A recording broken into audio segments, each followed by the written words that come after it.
अस्सलामुअलैकुम वरहमतुल्लाहि वबरकातुहू। कोई कैसे उस नबी के बारे में ये बदगुमानी और इस तरीके के अल्फाज कहने की हिम्मत कर सकता है? वो नबी जिसने इस दुनिया में आने के बाद लोगों को इंसानियत सिखाई, वो नबी जिसने इस दुनिया में आने के बाद ये जो शख्स कहता है ना कि हमारी बेटियों और बहनों के रेप और बलात्कार जो हुए हैं, ये अगर जाके तारीख़ उठा के देखे और पढ़े उसको, तो जिस माँ के पेट से ये पैदा होके आया होगा, पहले उन माँओं को, उन बच्चियों को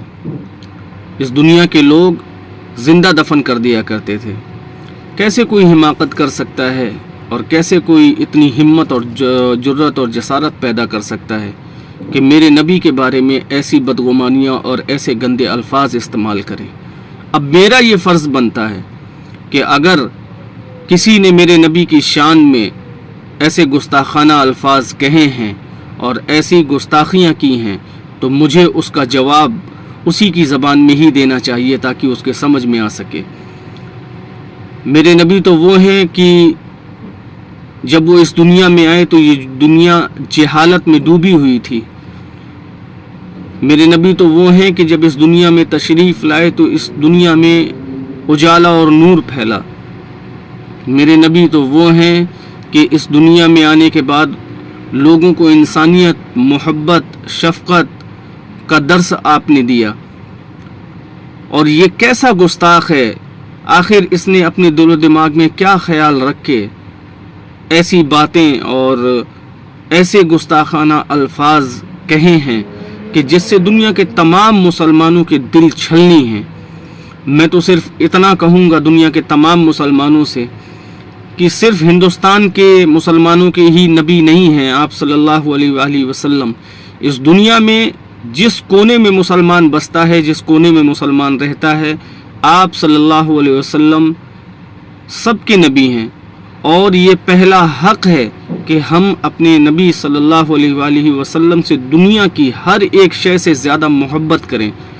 दुनिया की तमाम चीज़ें जो हमारी ज़िंदगी में अहमियत रखती हैं, उनसे बालातर अपने नबी से मोहब्बत करने का हुक्म है हमारे लिए। और अगर हमारे कानों में हमारे नबी के गुस्ताखाना अल्फाज पढ़ते हैं, जो शख्स इसकी हिमाकत करता है, जो शख्स इसकी जुर्रत और जसारत करता है, तो उसके लिए हमें जवाब तैयार करके रखने चाहिए। दुनिया के तमाम मुसलमानों को हिंदुस्तान की हुकूमत से ये मुतालबा करना चाहिए कि इस शख्स को सिर्फ़ और सिर्फ जेल की सज़ा काफ़ी नहीं है, या तो इसको हमेशा हमेशा के लिए इस माशरे से रुखसत कर दिया जाए, या तो इसको सिर्फ़ और सिर्फ मौत की सज़ा सुनाई जाए, क्योंकि इसने उस जगह जाके मुसलमानों के दिलों को तकलीफ़ पहुंचाई है कि जिस जगह पे मुसलमान कोई बात करना ही नहीं चाहता। मुसलमान किसी के साथ माहौल को ख़राब नहीं करना चाहता। आप पूछें ज़रा जाके उन हिंदुओं से जो हिंदू मुसलमानों के दरमियान में रहते हैं, जो हिंदू मुसलमानों के बीच में रहते हैं, कितने सालों से वो मुसलमानों के दरमियान में रह रहे हैं और कितने अमन और पुरसुकून तरीके से रह रहे हैं। ये इंसानियत की खाल में छुपे हुए ऐसे भेड़िए हैं जो माशरे के निज़ाम को, जो माशरे के अमन और सुकून को सिर्फ़ और सिर्फ बदनाम करने की कोशिश कर रहे हैं और माशरे से अमन और सुकून को ख़त्म करने की कोशिश कर रहे हैं। मेरी ये रिक्वेस्ट है, मेरी ये गुजारिश है दुनिया के तमाम उन मुसलमानों से कि हिंदुस्तान के मुसलमानों का सपोर्ट करें, साथ दें और हिंदुस्तान की हुकूमत से इस बात का मुतालबा करें कि इस शख्स को या तो